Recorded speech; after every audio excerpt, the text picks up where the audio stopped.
ating paksa ganito. Kung bakit may ikatlong langit. Alam nyo, maraming katuruan tungkol sa langit. May nagtuturo, 7 raw ang langit. May nagtuturo, 1 lang ang langit. May nagtuturo, wala raw langit. Naniniwala kayo?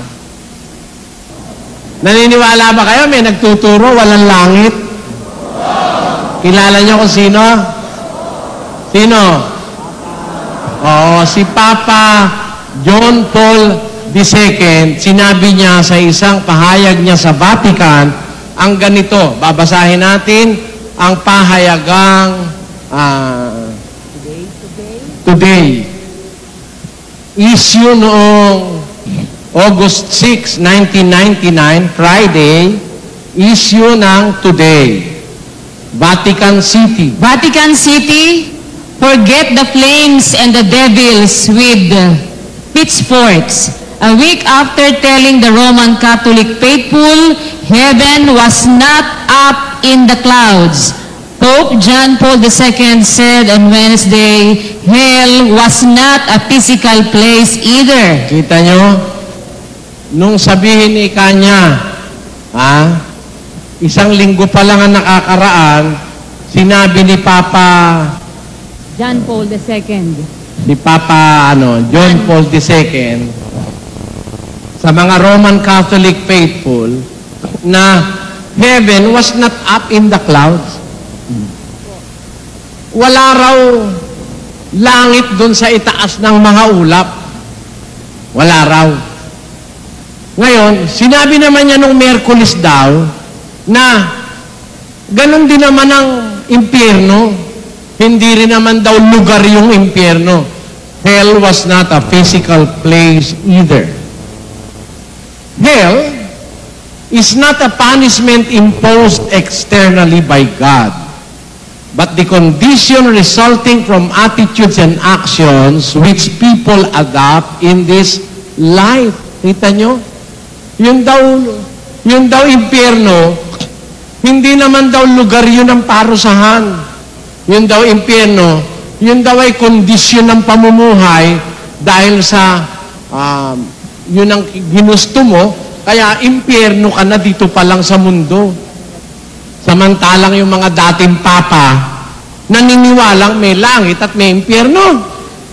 Kaya nga para mapunta ka sa langit, kailangan magdasal ka ng 10 Aba Ginoong Maria, 10 Ama Namin, 10 Glory be. Ganun ba yun? Ganun ba sabi ng Biblia? Hindi naman ganun eh. Sa Biblia, may 3 langit.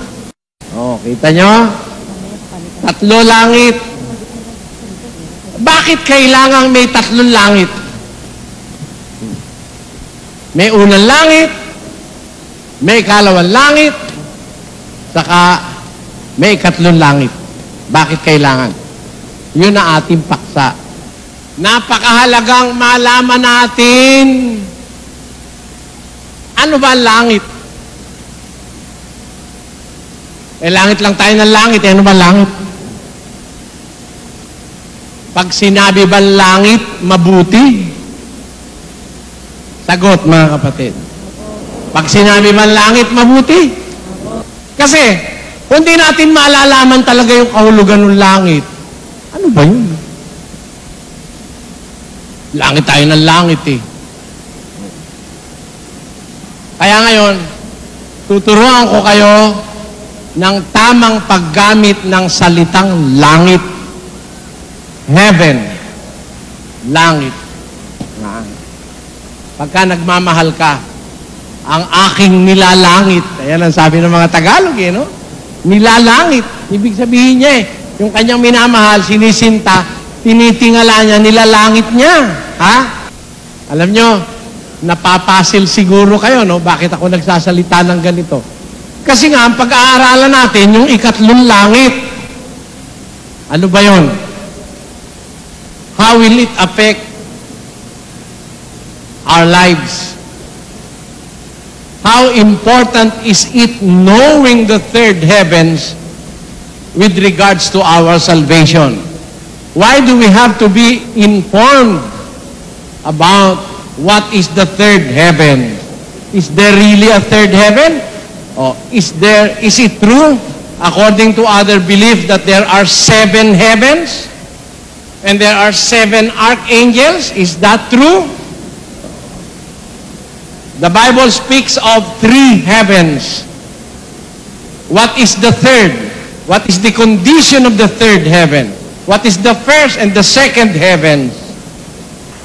Ang langit pala, mga kapatid, ang langit, marami ka palang dapat maunawaan sa langit. There are so many things that you must understand upon hearing the word heaven. Heaven. Langit. Napakaraming bagay na dapat nating maintindihan pag sinasabi yung salitang langit. Pero ano yun? Ano yung mahalagang maintindihan natin sa langit? Ayon sa ating paksa, meron pong ikatlong langit. Bakit may ikatlong langit? Ano ang dahilan sa Biblia at may ikatlong langit? Ba't kailangan may ikatlo? Meron namang una, meron pang ipangalawa. Bakit pa may kailangan pang pangatlong langit? At ano ba yung unang langit? At ano ba yung ikalawang langit? Mga kapatid, medyo malayo-layo yung ating lalakbayin ngayon. Makinig kayo mabuti, umunawa kayo, at pakikita ko sa inyo, sa lupa, walang langit. Sa lupa, walang impyerno. Tandaan nyo. Kasi dadating ang panahon, bago parusahan ang masasama, mawawala ang lupa. Ay, paano mangyayari na? Nandito na langit, nandito pa rin na impyerno. Bago magparusa ang Diyos, mawawala muna ang lupa. Gusto nyo, basahin natin? Pakinggan nyo sa Apokalipsis, Kapitulo 20, versikulo 11. Basa. At nakita ko ang isang malaking luklukang maputi. Nakakita si San Juan ng isang malaking luklukang maputi. Tuloy. At ang nakalukluk doon, nasa kanyang harapan, ang lupa at ang langit ay tumakas at walang nasumpungang kalalagyan nila. Yun.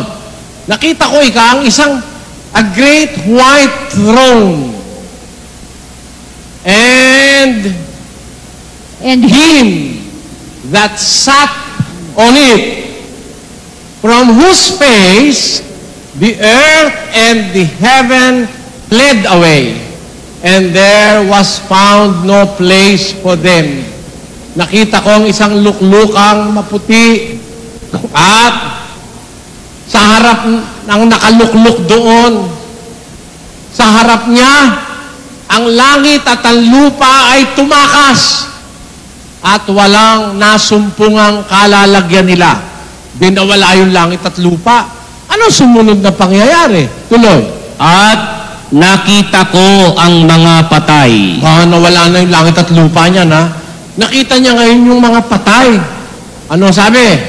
Malalaki at maliliit na nangakatayo sa harapan ng luklukan at nangabuksan ang mga aklat at nabuksan ang ibang aklat na siyang aklat ng buhay at ang mga patay ay hinatulan ayon sa mga bagay na nasusulat sa mga aklat ayon sa kanilang mga gawa. Nakita nyo?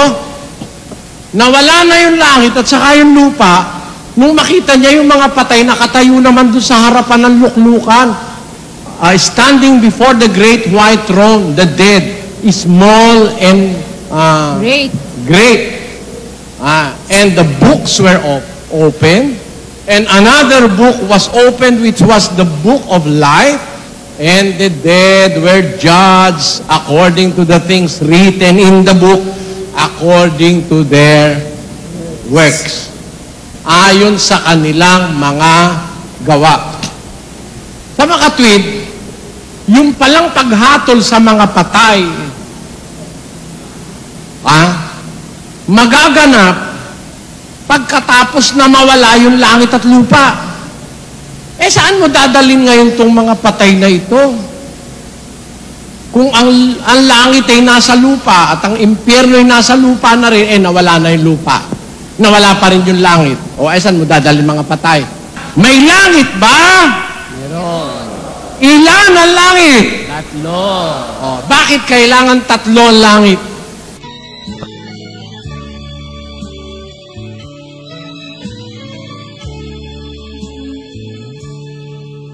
Kasi binasa ko ang buong Biblia.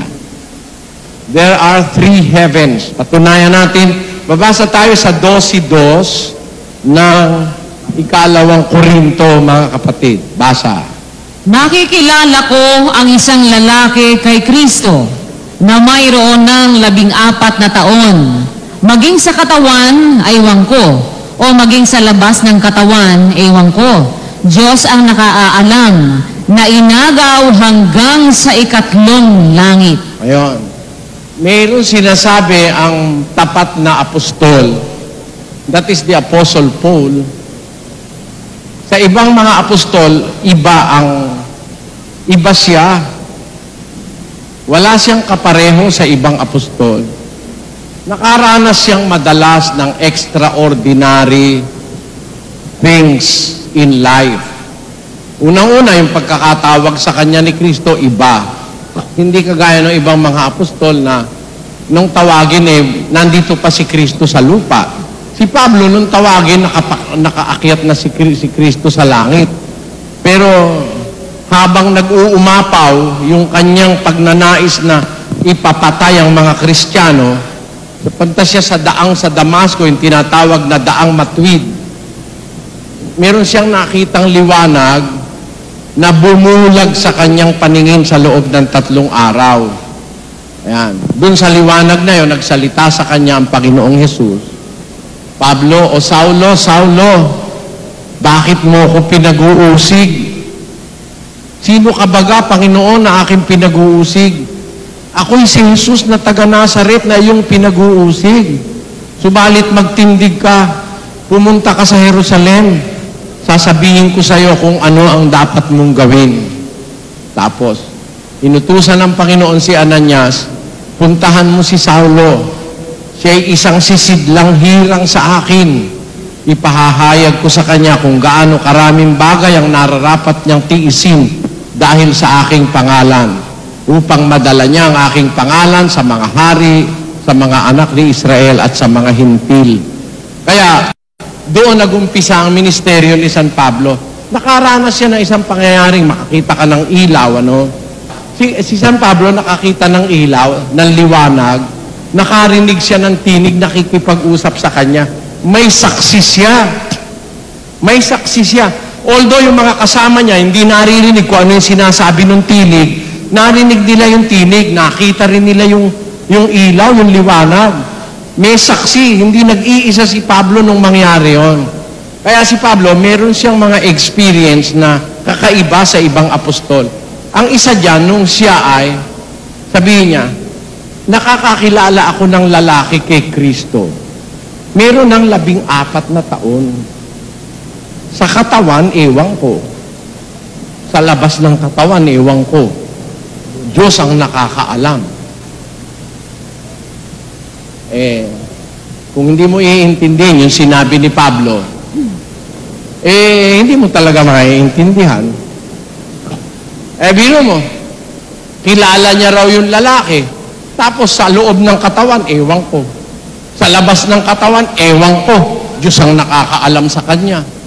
Akala ko ba kilala mo? Ba't ewan mo? Yan. Ganito yon. Actually, siya yun Siya yun. Kaya Kaya niya sinabing, ewan ko, hindi niya alam sa loob at labas ng katawan. Hindi niya alam kung ano siya noon eh. Nag-iigting ang kanyang pag-uusig sa iglesia. Gusto niyang maipapatay mga Kristiyano. Doon dumating yung pagkakataon, nakakita siya ng ilaw, nakarinig siya ng tinig ng Panginoong Hesus. Hindi niya alam kung ano siya eh.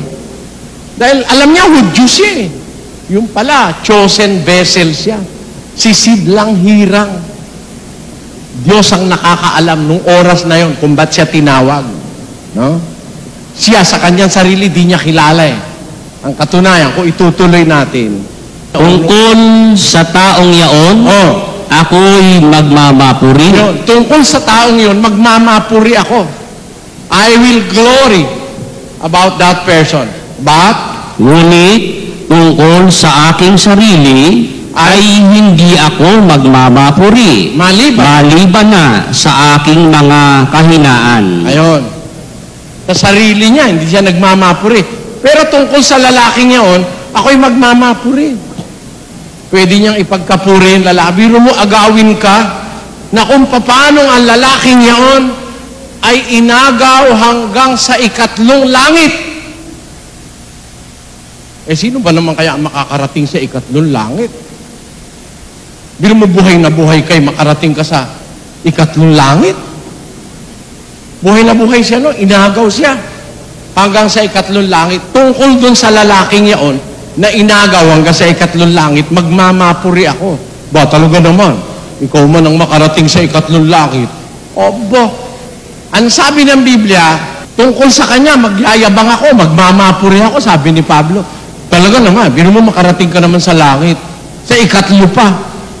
Alam niyo ba kung ano yung ikatlong langit, mga kapatid? Kung ano nandun? Nakarinig siya ron. Basahin nga natin, kapatid na Willie. Kung paano... 12:4. Na kung paanong siya'y inagaw sa paraiso at nakarinig ng mga salitang di masayod na hindi nararapat salitain ng tao. Kita nyo? Nakarinig siya doon ng mga salitang hindi masayod, na hindi nararapat salitain ng tao. Tamo? Kaya withheld yun eh. Hindi sinabi ni San Pablo kung ano yung narinig niya na yun. Eh ngayon yung iba nagsabi, hindi raw si Pablo yan. Si Pablo nga yan. Bakit? Eh, sino magkukwento kung hindi siya yan? Eh, narinig niya yung salitang hindi dapat salitain ng tao. Pwede niyo ba ikwento yan sa iba? Wala naman pwede mag-relay niyang istorya na yan kundi siya rin. Siya nga yun eh. Kaya natin patunayang siya yun. Kaya lang, hindi ito ang oras. We have now a witness, a scriptural witness, that there really is a third heaven. Therefore, we don't have any reason to doubt that there really is a third heaven. Mayroong ikatlong langit. Amen? Amen. Okay na? Okay na sa inyo? Naniniwala na kayo may ikatlong langit? Bakit ako naniniwala? Nabasa ko eh. Hindi ko naman basta sinabi, may ikatlong langit dahil kinuwento sa akin ng barbero sa kanto. Hindi naman ganun eh. Dahil yun nabasa ko, sa lahat ng Biblia, sa lahat ng Biblia, nakasulat may ikatlong langit. O ngayon, ang tanong natin, ilan ang langit? 3! May nabasa ba tayong 3? Wala! Ang nabasa natin, ikatlo. Pero kung marunong ka magbilang, kaya nagka-ikatlo, may una at saka ikalawa. Di ba ganun yun, mga kapatid? Basahin natin. 13:18. Dito'y may karunungan. Ang may pagkaunawa ay bilangin ang bilang ng hayop, sapagkat siyang bilang ng isang tao, at ang kanyang bilang ay 666. Oh, galing ano? Dito sa Biblia, sabi, Dito'y may karunungan. Ang may unawa, he who hath understanding, count the number of the beast, and it is the number of a man. The number of the beast is 603 scores and 6, or 666. Therefore, in the Bible, you have to consider the wisdom of mathematics. In here is wisdom, according to John. He who hath understanding, count the number of the beast. Ang may unawa, bilangin ang bilang ng hayop, sapagkat siyang bilang ng isang tao at ang kanyang bilang ay 666. E di sa Biblia pala, di naman bawal magbilang. Nung sabihin ni Pablo that there is a third heaven, and he knows that man which was caught up to the third heavens, it implies, if you are going to count, that's why it is called the third, if you are going to count from the first to the second, and to the third, it implies, it means, there is a first and a second heaven. May una, may ikalawa, kaya may ikatlong langit. Tama ba yun, mga kapatid? Tama ba yun? Na kaya may ikatlong langit dahil may una at saka ikalawa? O, pupunta ba tayo sa ikatlong langit, mga kapatid? Hindi muna. Huwag muna tayong pupunta sa ikatlong langit. Maniwala na agad tayo may ikatlong langit. Pero huwag muna tayong pupunta ron. Tingnan muna natin yung una at saka yung ikalawang langit. Tama ba yun, mga kapatid, no? Oo, lalo na mga estudyante sa college, no? Ang pag-aaral, systematic, no? At tinuro ba sa inyo ng teacher niyo yun? A group of apples. A group of banana. A group of 10 little Indians. No. Grupo-grupo yan eh. Tamo? Sa eskwela, tinuturo yung systematic acquisition of knowledge. And for a teacher to be systematic in his teachings or instruction, dapat nag-uumpisa ka dun sa fundamental, tapos saka pataas ng pataas, pataas ng pataas. Hindi mo kasi maiintindihan agad yung mataas. Hindi mo muna maiintindihan yung mababa. Ganon. Ngayon, ano ibig kong sabihin, mga kapatid? Ang ibig kong sabihin ganito. Kung may nabasa tayong ikatlong langit, ibig lang sabihin nun, may unang langit, saka may ikalawang langit. O ngayon, mag-aral na tayo. Payag kayo.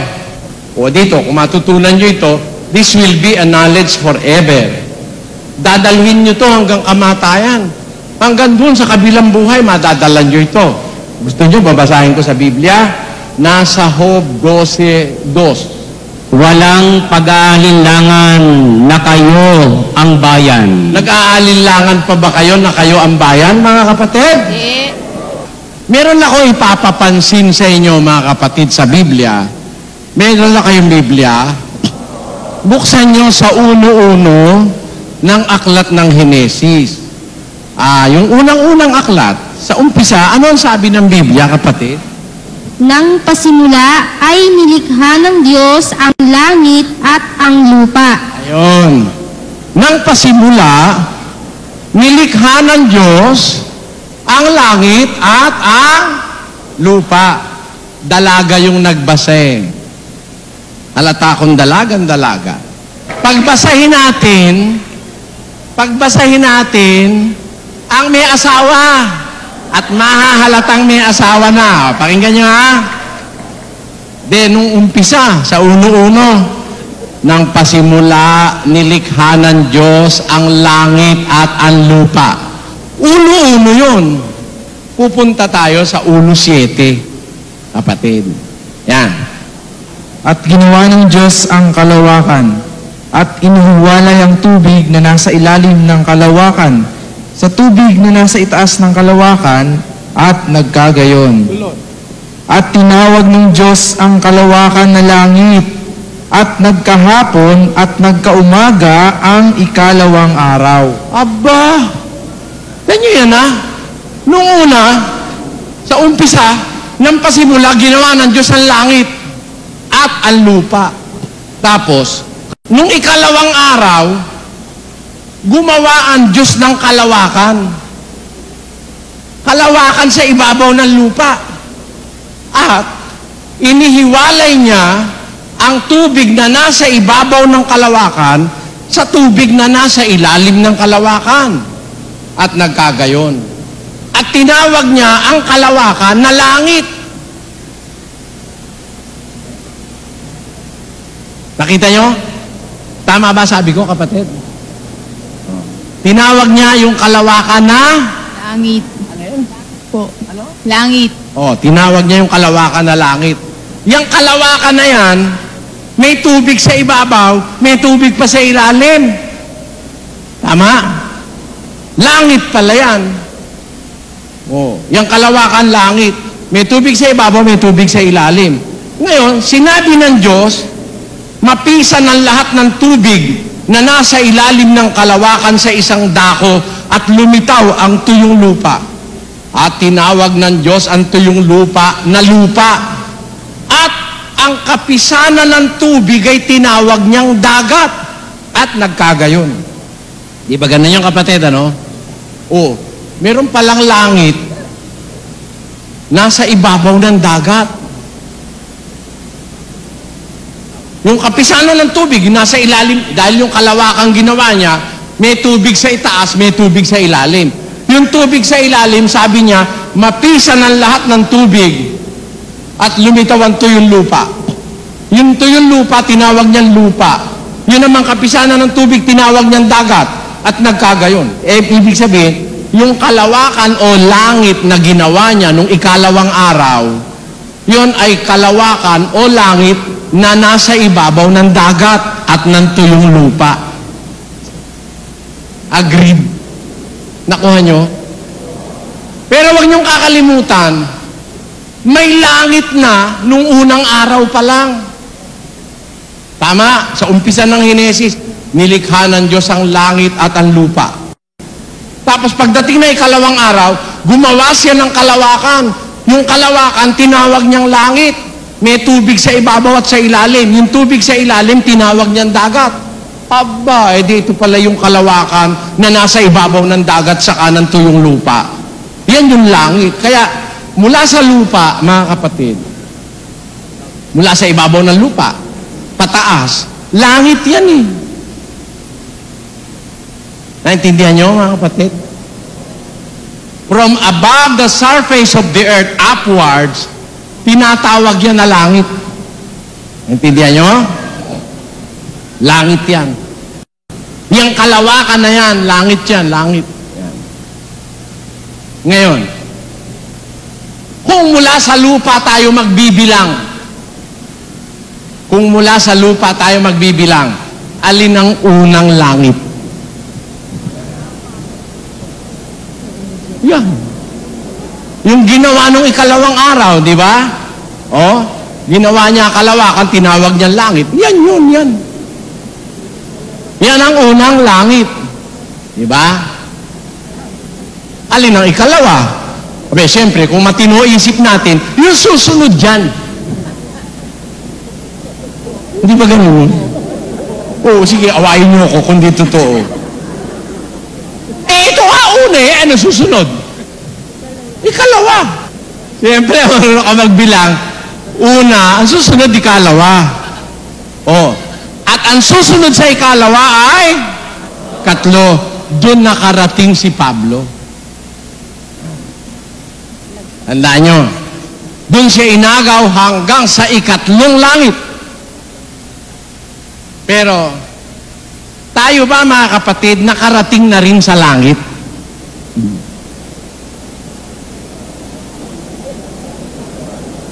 Tayo ba, nakarating na rin sa langit? Ako, nakarating na eh. Sumakay ako sa eroplano. Bakit? Ang sinasabi ng Bibliang unang langit, yung langit na may tubig sa ilalim at may tubig sa ibabaw. Yun ang una kung magbibilang ka sa earth. Agreed? Pero kung magbibilang ka sa order of creation, ang nauna, yung langit, na hindi ito. Tama? Kasi, nang pasimula, nilikha ng Diyos ang langit at ang lupa. Eh, nung ikalawang araw, gumawa pa siya ng isang langit. Yun nga yung langit na may tubig sa ilalim, may tubig sa ibabaw. Yun nga yung immediate atmosphere natin. Ang tawag dyan yung immediate atmosphere of the earth. Yung unang langit. Yan. Yan ang unang langit.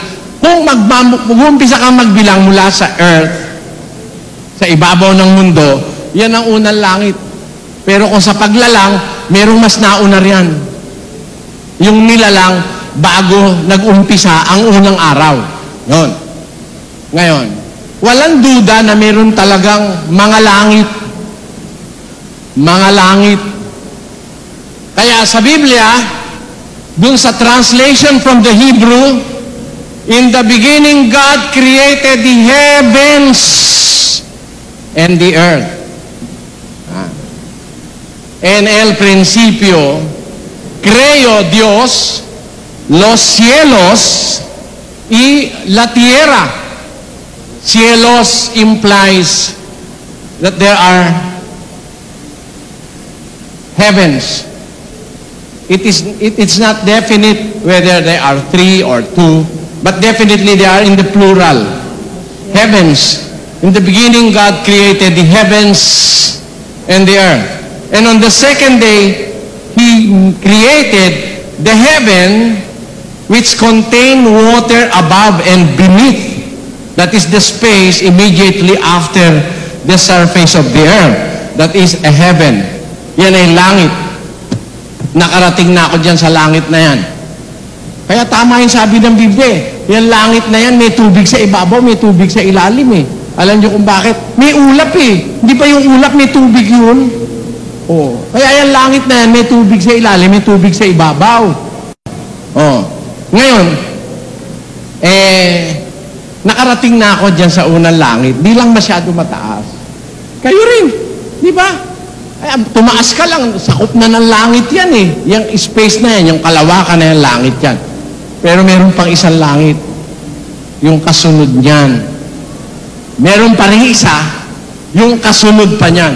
Tingnan nga natin yung ideya, asan ba yung langit na yun? Yun ba pababa? O pataas? Pataas ba yun? Basa. Pakinggan nyo ha. Sa isang talata, Nehemias 9:6. Basa. Ikaw ang Panginoon, ikaw lamang. Ikaw ang lumikha ng langit, ng mga langit, pati ng lahat na natatanaw roon, ng lupa at ng lahat na bagay na nangaroon, ng mga dagat at ng lahat na nangaroon, at iyong pinamalaging lahat, at ang hukbo ng langit ay sumasamba sa iyo. Yan napansin nyo yung sinabi na yon. Ikaw ang Panginoon, ikaw ang lumikha ng langit, tapos ng langit, ng mga langit. Sa Biblia, meron tinatawag na heaven of heavens. Sa ibabaw ng langit, meron pa langit ng mga langit. Ulitin natin ha, kapatid na Willie, pakiulit. Ikaw ang Panginoon, ikaw lamang. Ikaw ang lumikha ng langit, ng mga langit. Tanyo? May langit na, meron pa langit ng mga langit. Biro mo, yung langit, lumalangit pa sa ibang langit. Parang, Diyos ng mga Diyos. Nakuha nyo? Yung Diyos na kataas-taasan, meron pa rin dumidiyos sa Kanya na Diyos. Kaya ang tawag sa Kanya, Diyos ng mga Diyos. Ito naman, langit ng mga langit. Yan. Kaya, talagang maraming langit. Kasi langit na, mayroon pa silang nilalangit. May mas mataas pang langit sa kanila. Kaya alam nyo mga kapatid, yan langit, pataas yan. Pataas yan. Kaya alam nyo ang tawag ng Biblia sa Diyos na nandun sa langit ng mga langit. Alam nyo ba ang tawag ng Biblia ron? Pakinggan nyo sa isang talata ng Henesis 14. Basa. 14:22. At sinabi ni Abram sa hari sa Sodoma, itinaas ko ang aking kamay sa Panginoong Diyos na kataas-taasan. Ano ang tawag ng Biblia sa Diyos? Itinaas ko ang aking kamay sa harap ng Diyos na kataas-taasan. Ha? Ang Diyos pala tinatawag na kataas-taasang Diyos. Paano, how is that? How is that in English? Altissimo yan sa ano eh. And Abraham said to the king of Sodom, I have lifted up mine hand unto the Lord, the Most High God. The Most High God. Tawag sa Diyos, kataas-taasang Diyos. Sa Kastilan, sabi, irespondió Abraham, el rey de Sodoma, he alzado mi mano al Señor Dios alto. Ayan. Poseador de los cielos y de la tierra. Ang sabi sa Biblia, Señor Dios alto. Pinakamataas siya. Kataas-taasan. Asan siya? Di nandun din siya sa kataas-taasan. Yan ang dapat nating maintindihan. Makikita nyo yan mamaya. Kaya meron talagang maraming langit, mga kapatid. Pero ito ang ating titiyakin ngayon. Pagkatapos ng unang langit, meron pang langit yung pangalawa eh, no? Di ba? Pinagkausapan na natin kanina yon. Agreed na kayo ron, di ba? Yung pagkatapos ng una, may susunod pa. Pangalawa yun, di ba? Kung ang bilang mag-uumpisa sa mundo, ang pangalawang langit, yung susunod pa dito sa langit ng mundo. Yan. Kaya yung iba, nagkakamali eh. Nagdududa tuloy. Kasi, ang kanila mga pastor, wala namang pakialam ang pastor nila kung pahamak sila, kung maligaw sila. Ako, hindi po ganun ang aking pananaw. Kasi sabi ng Biblia, ang langit at ang lupa, ano kasunod? Ano kasunod? Ang langit at ang lupa ay lilipas. Oh, lilipas pala yan, langit na yan. Natatandaan niyo yung binasa ko kanina, mga kapatid? Isang malaking tronong maputi. Ang nakaupo ron, sa harap niya, tumakas ang langit at lupa, walang masumpungang kalalagyan nila. May nagtanong sa akin, kung totoo ikayan, tatakas ang langit at lupa, saan tayo ilalagay ng Diyos? O, yan ang bunga ng katangahan. Ba't ka namumroblema? Bahala ang Diyos dun. Sabi ko, bahala ang Diyos dun, di mo problema yun. Bakit? Huwag ka mag-alala. Tumakas man yung langit at saka lupa, meron pa naman kasunod na langit eh. Tama, hindi. Pagkatapos nun, may kasunod pa rin na langit eh. Tumakas yung langit, at saka yung lupa, sa harap nung nakaupo sa luklukang maputi. Ang problema nung iba, saan tayo ilalagay? Meron ako nasa lubong na ganong question. Nung tumakas na yung unang langit, yung langit at saka lupa, nakita naman ni Juan na,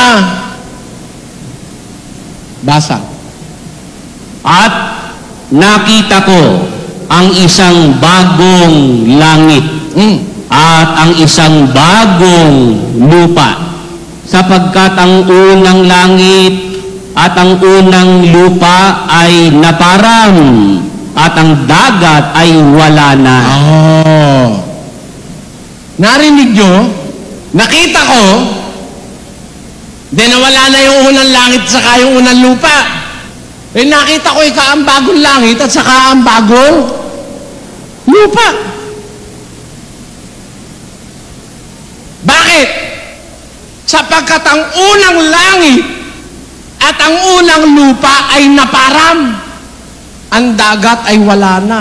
Kita mo? Ang galing ano? Ang galing. Kailangan pa lang mawala yung unang langit saka unang lupa para makita mo yung bagong langit at saka yung bagong lupa. Kaya pinalayas ng Diyos yung unang langit at saka unang lupa sa harap niya. Pagkalayas ng unang langit at unang lupa, nakita na ni Juan ang bagong langit at ang bagong lupa, sapagkat ang unang langit at ang unang lupa ay naparam, ang dagat ay wala na. Ngayon, wag muna nating intindihin yan. Pinakikita ko lang sa inyo na meron talagang mga langit na susun-susun, na wala na yung unat saka yung unang langit at unang lupa. Pagkatapos nakita niya yung bagong langit, bagong lupa, di talagang meron. Oo, meron talaga. Pero mamaya may makikita pa kayong iba. Pero teka muna mga kapatid, ito ha. Akala nyo kasi ay pag sinabing langit, tama ay mabuti. Mabuti.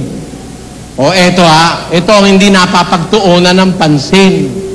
Mga kapatid, may langit,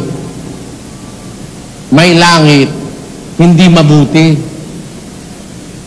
Akala nyo ba lahat ng langit mabuti? May langit na masama. Alam nyo ba't masama? Mabuti ba ang mundo? Mga kapatid, mabuti ba ang mundo? Mabuti dati. Sabi ng Biblia, nung matapos lalangin ng Diyos lahat ng bagay, 1:31 ng Henesis, nakita ng Diyos ang lahat ng kanyang ginawa, narito, napaka-buti. Ang buti-buti ng mundo. Eh ano nangyari? Sumpain ang lupa dahil sa'yo, Adan. Dahil sa kasalanan ni Adan, sabi ng Diyos, cursed be the ground because of you. Ha? Alam nyo, meron na ring isa pang masama eh. Hindi lang naman ang lupa ang sumama eh. Alam nyo kung alin pa? Basahin natin ang Hebreo 12:26. Na ang tinig na yaon ay nagpayanig noon ng lupa. Datapwat ngayon nangako siya na nagsasabi, minsan pang yayanigin ko, hindi lamang ang lupa, kundi pati ng langit. Yan. Sabi ng Diyos, minsan ko pang yayanigin, hindi lamang ang lupa, kundi pati langit. Biro mo, yayanigin yung langit. Bakit? Ano ibig sabihin at yayanigin niya langit? Basa. At itong salita, minsan pa ay pinakakahuluganan ang pag-aalis niyong mga bagay na niyanig upang mamalagi ang mga hindi niyanig. Kita nyo, ang kahulugan pala nung sinabi ng Diyos na yayanigin ko, hindi lang ang lupa, kundi pati ang langit. At itong salitang ito, sabi ni San Pablo, ay pinakakahulugan na ng pag-aalis ng mga bagay na niyanig upang mamalagi ang hindi niyanig. Amen? Amen. We agree to that. Ang pagyanig, palatanda ang aalisin ng niyanig. Sasabihin, ang lupa hindi aalisin, mananatili ang lupa, at yan ang mamanahin ng maaamo, kami yun. Sige, manahin nyo. Pag hindi naman ako magsasalita, lalabas, wala akong pag-ibig sa inyo. Biro mo, maniwala kang mamanahin mo, itong lupang ito. Sabi ng Biblia, kaya niyayanig ito ng Diyos, at hindi lang ito ang iyayanigin niya, pati langit, kasi ang kahulugan niyan, aalisin niya ang mga bagay na kanyang niyayanig.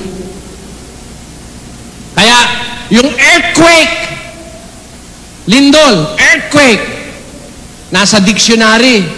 Ang wala sa dictionary, yung heaven quake. Yayanigin ko pati langit. Heaven quake yun. Wala sa dictionary yun. Kaya kung ako ang gumawa ng dictionary, dadagdagan ko yun. Dahil may batayan ako sa Biblia. Sabi ng Diyos, yayanigin ko, hindi lang ang lupa, kundi pati ng langit.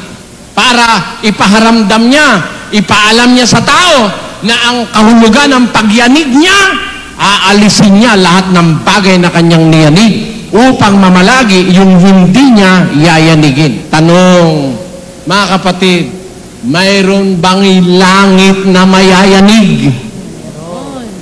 Meron ba? Basa. Pakinggan nyo. 24, 29, Mateo. Basa. Tatapwat karakarakang pagkatapos ng kapighatian sa mga araw na yaon ay magdidilim ang araw at ang buwan ay hindi magbibigay ng kanyang liwanag at mga lalaglag ang mga bituin mula sa langit at magsisipangatal ang mga kapangyarihan sa mga langit. Magsisipangatal. Ano ba yung ngatal? Matinding panginginig yun. Mababagsak ang mga bituin mula sa langit. Nako, parang nakikinikinit ako. Asan ba yung mga bituin? Nasa langit, ano? Asan yung langit na kinaroroonan ng mga bituin? Hindi naman yung langit na yan, ano? Ang nandiyan buwan.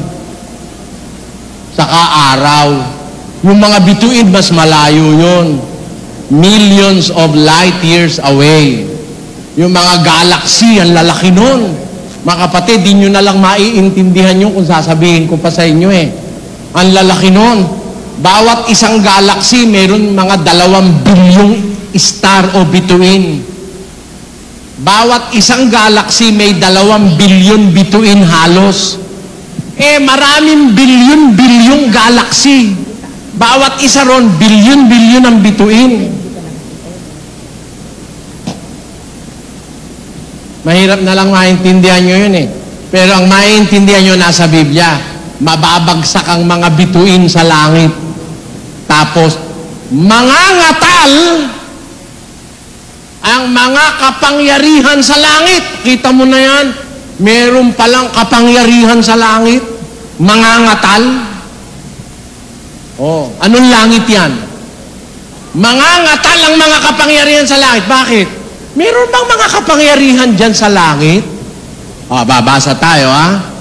At kayo'y binuhay niya nang kayo'y mga patay dahil sa inyong mga pagsalangsang at mga kasalanan na inyong nilakaran noong una, ayon sa lakad ng sanglibutang ito, ayon sa pangulo ng mga kapangyarihan ng hangin, ng espiritu na ngayon ay gumagawa sa mga anak ng pagsuway. Meron palang tinatawag na pangulo ng kapangyarihan ng mga hangin.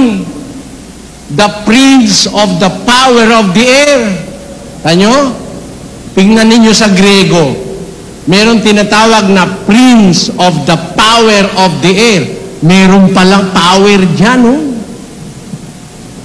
May power. Alam nyo kung asan dyan yung power na yon? Sa 12 ng Efeso. Basa. Sapagkat ang ating pakikibaka ay hindi laban sa laman at dugo, kundi laban sa mga pamunuan, laban sa mga kapangyarihan, laban sa mga namamahala ng kadilimang ito sa sanglibutan, laban sa mga ukol sa espiritu ng kasamaan sa mga dakong kaitaasan. Meron palang mga espiritu ng kasamaan dyan sa dakong langit, sa dakong kataasan. Basahin nga natin sa English yun, Sister Luz. For we wrestle not against flesh and blood, but against principalities, against powers, against the rulers of the darkness of this world, against spiritual wickedness in high places. Tanyo, spiritual wickedness in high places. Mga pangulo ng kapangyarihan ng hangin nasa mga high places. Akala pala natin pagtingala natin sa langit puro kabutihan ang nandun. Ay hindi ka pala ganoon. Ay hindi. Iba. Mali ang ating paniwalang pagkalangit maganda. Ay, hindi naman lahat ng langit maganda. Ay, merong mga langit na pagdating ni Kristo, mangangatal ang mga kapangyarihan sa langit. Bakit mangangatal? Kung ikaw ay mabuti, pag dumating si Kristo, matutuwa ka. Amen. Pagdating ni Kristo, lulundag ka sa tuwa. Pero merong pagdating ni Kristo'y mangangatal. Alin yan? Mga kapangyarihan sa langit. Hindi tayo nakikipagbaka laban sa laman at dugo, kundi laban sa mga pamunuan, laban sa mga kapangyarihan, laban sa namamahala ng kadilimang ito sa sanlibutan, laban sa mga ukol sa espiritu ng kasamaan, sa dakong kaitaasan. Amen? Meron palang masasama dyan sa langit. Meron din palang pamahalaan ng kasamaan dyan sa langit. Yan ang nagdidikta sa pamahalaan ng kasamaan sa lupa, mga kapatid. Kaya, para wag tayong maligaw, dapat alam natin kung sinong langit ang tinatawagan natin. Sinong langit ang tinatawagan natin, mga kapatid? Hindi ang una at ikalawa, kundi ang ikatlong langit, mga kapatid. Bakit? Aba, yan palang nandyan meron pala dyang masasama. Mga espiritu ng kasamaan sa dakong kaitaasan, di ba? Mga espiritu ng kasamaan sa dakong, nasa langit din. Kaya alam nyo, nung si San Juan nasa pulo ng Patmos, nakita niya, nagkaroon ng pagbabaka sa langit. Si Miguel at ang kanyang anghel ay nakipagbaka sa dragon. At ang dragon at ang kanyang mga anghel ay nakipagbaka. Alin langit? Alin langit? Isipin mo. May gera. Nakita ni Juan, may demonyo. Nasa langit. Akala nung iba ang demonyo nasa lupa lang. Alam nyo, yung mga masasamang espiritu, sa pangunguna ng demonyo, merong headquarters sa taas yan, may headquarters sa baba. Pakinggan nyo Home. Basa. At sinabi ng Panginoon kay Satanas. Ano sabi ng Panginoon kay Satanas? Saan ka nanggaling? Saan ka galing? Ano sagot ni Satanas? Nang magkagayoy, sumagot si Satanas sa Panginoon at nagsabi. Ano sabi? Sa pagpaparot parito sa lupa at sa pagmamanhik manaog doon. Kita nyo? Nagpapanik panaog pala demonyo. Pagka sinabi panhik panaog, ano ba ibig sabihin nun? Di umakyat sa taas. Bakit? Merong prince of the power of the air. Spiritual wickedness in high places. Alam nyo, ang demonyo saka yung masasamang anghel, outcast yun Hindi na pwede sa langit ng Diyos yun Kaya yun, pwedeng nakakapaglakbay. Wala silang pupuntahan Ano? Minsan nasa lupa. Minsan nasa mga taas-taas dyan. Siguro nandun sa saan ka galing? Satanas? Sa pagpaparot-paroon dito sa lupa at saka sa pagmamanhik manaog doon. Naunahan na pala tayo ron. Meron na ring encampment ng demonyo doon sa mga tataas na yon. Ang tawag sa Biblia, Prince of the Power of the Air. Prinsipe ng mga kapangyarihan ng hangin. Mga kapangyarihan sa kaitaasan. Hindi tayo nakikipagbaka sa laman at dugo, kundi laban sa mga pamunuan, laban sa mga kapangyarihan, laban sa namamahala ng kadilimang ito sa sanlibutan, laban sa mga ukol sa espiritu ng kasamaan sa dakong kaitaasan. Di ba? Meron pala ron. Kaya alam nyo mga kapatid, huwag basta langit. Huwag basta langit. Baka yung langit lang na first and second class. Ay nako, demonyo makakamit mo doon. May demonyo rin sa langit na yun. May mga demonyo yan. Yan ang mga nagsasagawa ng matataas na kasamaan. Prince of the power of the air. Ayan. Kaya, ingat kayo. Ingat kayo. Hindi lahat ng langit ng Diyos.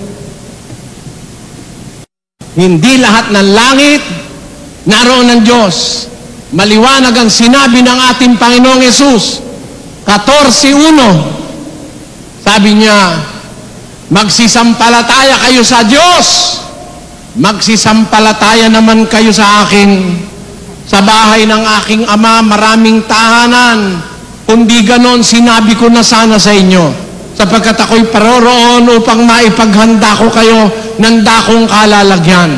At kung ako'y pumaroon at maipaghanda ko kayo ng kalalagyan, ay muling paririto ako at tatanggapin ko kayo sa akin upang kung saan ako naroon, kayo man ay dumuon.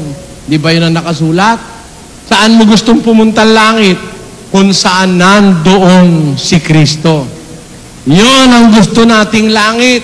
Kung saan ako naroon, doon naman kayo dumuon. Langit din yon mga kapatid. Yung pinuntahan ni Kristo, langit din yon. Babalik siya. Pinaghahanda niya lang tayo ng lalagyan. Kapatid, nakiusap ka na ba kay Kristo, bigyan ka rin ng lalagyan? Ako, ang pakiusap ko, kahit doon lang sa kumesulok doon, payag na ako. I will ever be grateful. Magpapasalamat ako ng patong-patong sa Diyos. Makarating lang ako kahit dun sa pinakasulok ng langit na yon. At hindi ako masisisi ng Diyos pag sinasabi ko ang bagay na ito. Bakit? Nakakita ako ng isang ideya para kahabagan ng Diyos sa buhay na ito.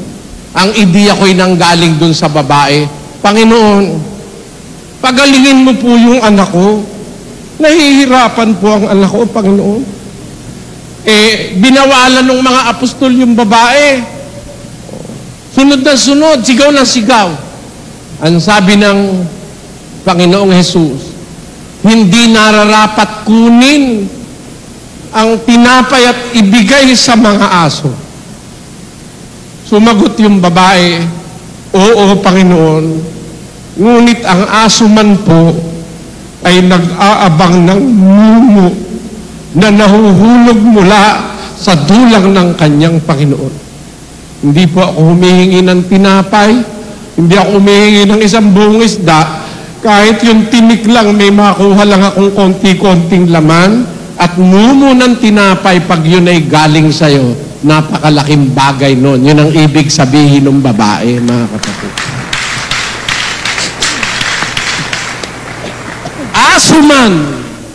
Asuman ay nag-aabang ng mumo na nahuhulog mula sa dulang ng kanyang Panginoon.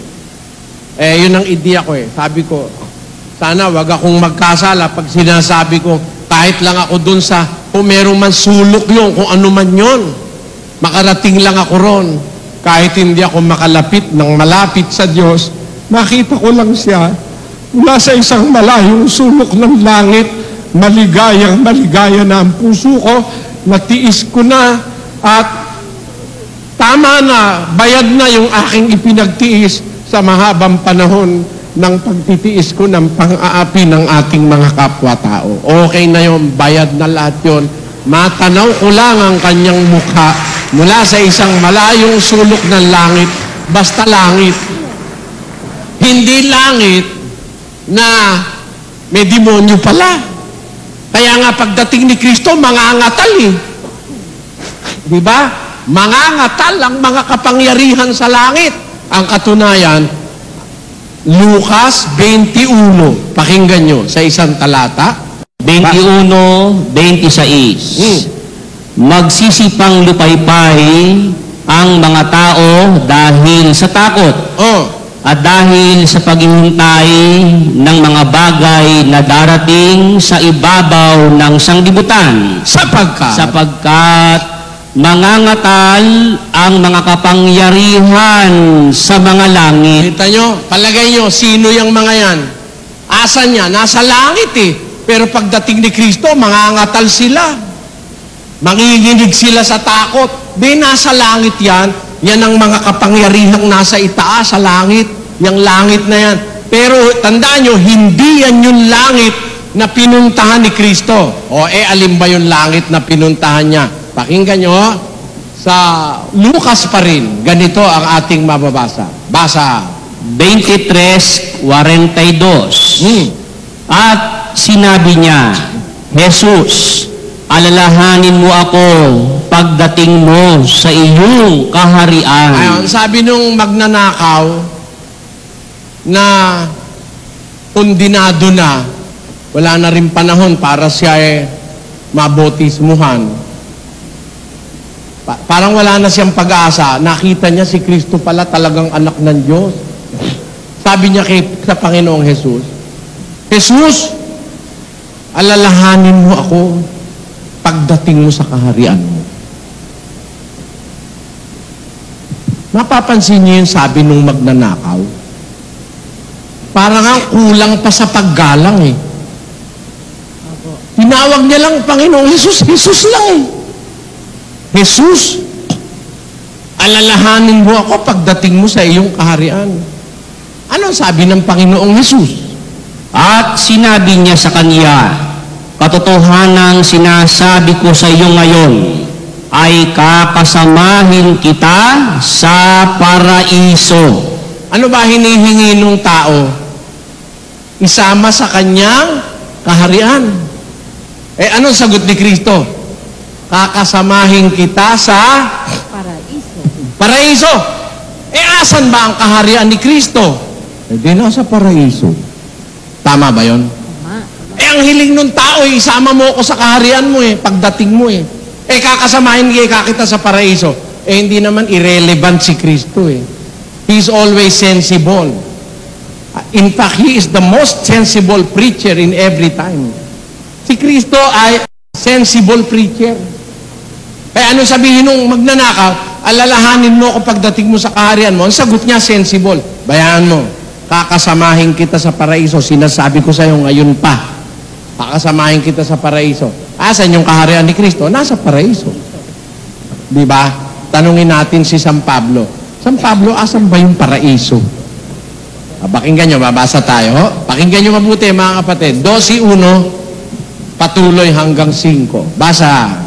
Kinakailangang ako'y magmapuri. Ngunit, Bagaman ito'y hindi nararapat. bakit? Ngunit aking sasaysayin ang mga pangitain ko at mga pahayag ng Panginoon. Tayo, nakikinig kayo? Kinakailangang ako'y magmapuri, sabi ni Pablo. Bagaman ito'y hindi nararapat. Hindi naman nararapat ito pero kailangan Kundi, sasaysayin ko ang aking mga pangitain at ang mga pahayag ng Panginoon. Nakakita pala siya ng pangitain at nakarinig siya ng pahayag ng Panginoon. Tuloy. Nakikilala ko ang isang lalaki kay Kristo na mayroon ng 14 na taon. Maging sa katawan, aywan ko. O maging sa labas ng katawan, aywan ko. Diyos ang nakaalam. Na inagaw hanggang sa 3 langit. Inagaw pala yung lalaki sa 3 langit. Tungkol sa taong iyon, ako'y magmamapuri. Ngunit tungkol sa aking sarili, ay hindi ako magmamapuri. Maliban na sa aking mga kahinaan. At nakikilala ko ang taong yan. Maging sa katawan o sa labas ng katawan, ewan ko. Diyos ang nakaalam. na kung paanong siya'y inagaw sa paraiso. Kita nyo? Yung palang ikatlong langit, nandun pala yung paraiso. Doon siya inagaw sa ikatlong langit, inagaw siya sa paraiso. At nakarinig ng mga salitang di masayod na hindi nararapat salitain ng tao. Yun, yung palang ikatlong langit, nandun pala paraiso. Yun pala ang sinabi ni Kristo dun sa magnanakaw, kakasamahin kita sa paraiso. Yung palang paraiso nasa ikatlong langit. Kaya yun ang langit na dapat nating marating mga kapatid Yun ang kataas-taasang langit. Nandun ang kataas-taasang Diyos. Nandun ang ating Panginoon Kristo. Nandun ang bahay ng ang Ama. Sabi ni Kristo, sa bahay ng aking Ama maraming tahanan. Kung hindi ganon, sinabi ko na sana sa iyo. Alam nyo, nung maintindihan ko yun, nalula ako Maari, tanong nyo sa akin kung bakit. Sabi ni Kristo, sa bahay ng aking Ama, maraming tahanan Marami. Hindi konti, marami. Diyan lang sa langit dyan, yung malapit-lapit lang, ang daing galaxy. Bilyon-bilyon ang galaxy. Bilyon-bilyon ang bituin. Susunugin lang yan Pwede lalo naman siguro yung pagkarami-rami nung mga bahay nung Amaron. Sa bahay ng aking Ama, maraming mansion. In my Father's house are many mansions. Pag sinabing many, talagang many. Dito nga, ang dai. Yung mga bituin, yung mga galaxy, ang dami. Biro mo, daing tahanan yan. Ang dai-dai kasi nakatira dyan ngayon, mga demonyo, iba dyan Kaya makita ko, sabi ko, nung makita ko yung ulat ng pinakahuling ulat, na nakita nung Hubble Space Telescope, yung palang galaxing alam nila wala pa sa kalahati nung dati nilang alam. Yung nakita nila ngayon, yung palang nakikita nilang parang ulap-ulap, hindi naman pala ulap yun, galaxy pa rin yun. At hindi basta galaxy, kundi clusters of galaxy. Ibig sabihin, mga grupo-grupo ng galaxy, na bawat isang galaxy, bilyon-bilyon ang bituin. At sa bawat bilyon-bilyon na yon, pwedeng mayroong planetary system. At ganun ang ating mundo. Isang galaxy, yung Milky Way, nandun tayo. Sa Milky Way, nandun yung Sun at saka yung solar system. No? Kapiraso lang tayo. Ang laki-laki na nung galaxy natin. Laki-laki na nga Diba, Pilipinas lang, nakakalula sa laki. Tuldok lang yan sa mapa buong mundo pa, buong solar system pa, buong galaxy pa, buong universo pa, pagkalaki-laki nun. Pero, ang ating Panginoong Jesus, ang ating Diyos, nasa paraiso. Ang paraiso, nasa ikatlong langit, at doon niya dadalhin ang kanyang mga lingkod. Paparoon ako, sabi ni Kristo. Ipaghahanda ko kayo ng kalalagyan. At kung kayo maipaghanda ko na ng kalalagyan, muling paririto ako upang tanggapin ko kayo sa akin, upang kung saan ako naroon, doon din naman kayo tumuon. Amen? Saan siya pupunta? Saan siya pumunta? Nasa ikatlong langit. Nandun. Okay yun. Kala nyo, tapos na ron? Hindi pa tapos, hoy. Meron pang napakagandang mangyayari sa ikatlong langit. Alam nyo kung alin yun? 21:1-2. Basa. At nakita ko ang isang bagong langit at ang isang bagong lupa, sapagkat ang unang langit at ang unang lupa ay naparang, at ang dagat ay wala na. At nakita ko ang bayang banal, ang bagong Jerusalem, na nananaog mula sa langit buhat sa Diyos. Aba. How wonderful to know. How wonderful to know. You really care. nung mawala na pala yung unang langit sa unang lupa, nakita ni Juan, bumababa ang bayang banal, ang bagong Jerusalem, nananaog, buhat sa langit. Ba? Tanyo, wala na yung unang lupa, wala na yung unang langit. Diba? Nakita niya yung bagong lupa at bagong langit. Tapos, nakita niya yung bagong Jerusalem, yung bayang banal, bumababa, buhat sa langit, buhat sa Diyos. Ba, hindi nga matututulan, meron nga talagang langit pa ron. Nawala na yung una eh. Tapos may binabaan pa yung bagong langit at saka pagkalakit, lawak-lawak pala talaga ng langit. Biro mo yung bagong langit at saka yung bagong lupa, bababa mula sa langit. Eh nung bumaba, wala na yung unang lupa at saka yung unang langit. Eh bababa yung bagong langit at bagong lupa mula sa langit. Yung bagong Jerusalem. Nung makita niya yon, wala na yung unang lupa at saka unang langit. O hindi, wala sa Davao. Naintindihan nyo? Opo. Diba? Ulitin ko yung 21.1 ha. 21.1 hanggang 2. Basa. At nakita ko ang isang bagong langit at ang isang bagong lupa. Bakit bago? Sapagkat ang unang langit at ang unang lupa ay naparam. Hindi nawala na pala ang Mindanao. Opo. Tama ba yun? Tama. Ulit. At nakita ko ang isang bagong langit at ang isang bagong lupa. Bakit niya nakita yung bagong langit, bagong lupa? Sapagkat ang unang langit at ang unang lupa ay naparam. May Mindanao pa. Wala na. Hindi ba ang Mindanao ay bahagi ng unang lupa? Opo. Tama? Tama. Ang Luzon, bahagi ba ng unang lupa? Hagi. Naparam na. May Luzon pa ba? Wala na. Lalong wala ng Mindanao. Amen? Amen. Tapos, nung mawala na yung unang langit at unang lupa, ibig sabihin, wala na itong mundong ito, nakita niya ngayon yung bagong langit at bagong lupa. Tapos, At ang dagat ay wala na. wala na rin pati dagat. Tapos, At nakita ko ang bayang banal, ang bagong Jerusalem, na nananaog mula sa langit buhat sa Diyos. saan manggagaling ang bagong Jerusalem? Saan? Mula sa langit, buhat sa Diyos. Alam niyo kung tignan ko kayo rito, ang suswerte niyo naman. Alam niyo kung bakit?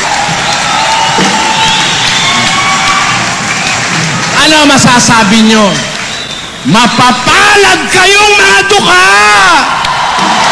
Sapagkat sa inyo ang kaharian ng Diyos. Mapapalad kayong nangagugutom ngayon sapagkat kayo'y pupusugin. Mapapalad kayo na mga pinag-uusig dahil sa katwiran. Mapapalad kayo kung kayo aalimurahin ng mga tao, pagsasalita ng sari-saring masasama dahil sa aking pangalan. Magagala kayo sa araw na yaon. Lulukso kayo sa kagalakan sapagkat malaki ang ganti sa inyo sa langit. Amen! Napakaswerte ng kongregasyong ito sa lahat ng kongregasyon sa mundo. Bakit? Bakit? Sapagkat ang unawang napasa inyo ay unawang galing sa Diyos, mga kapatid. Hindi kayang tutulan ng kahit na sino. Sino tututol? Wala sa Davao ang bagong Jerusalem. Bakit? Nakita na nga ni Juan nawala yung unang lupa at saka unang langit. Tapos nakita niya, yung bagong Jerusalem, bumababang mula sa langit. Hindi pala sa Davao yun. Alam niyo ba kung ano nasa paraiso, mga kapatid? Pakinggan nyo, meron dong napakagandang bagay sa paraiso. 2 ng Apokalipsis. Basa.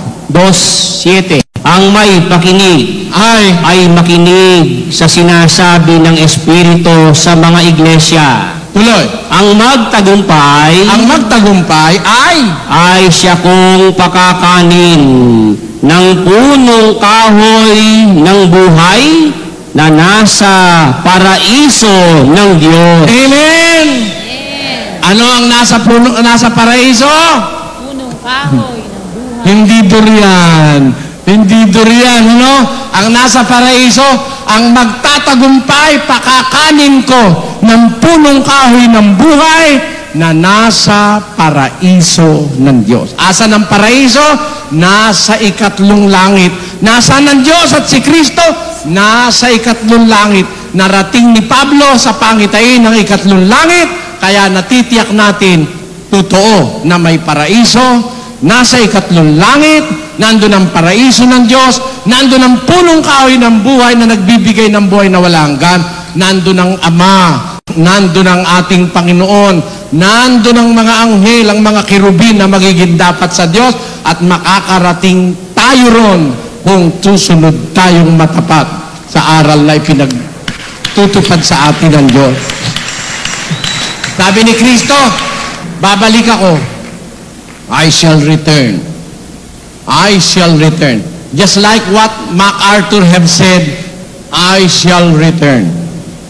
The return of Christ will mean blessings to those who obeyed Him and have faith in Him. Yan ang malaking pagkakaiba.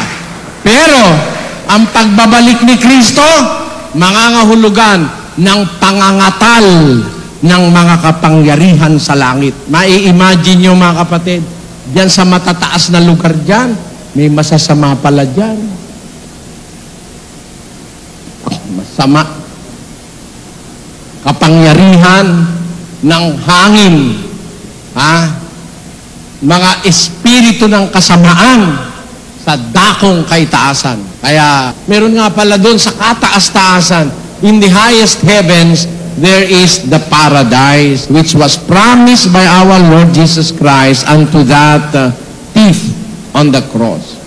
The same way, gusto ko ring makarating doon. Gusto nyo bang makarating doon, mga kapatid? Gusto nyo rin? As you hear the words of God, ipunin nyo ng ipunin sa puso nyo. At tandaan nyo, baon yan, baon. Dito nyo lang yan matitipon, may baon na kayo.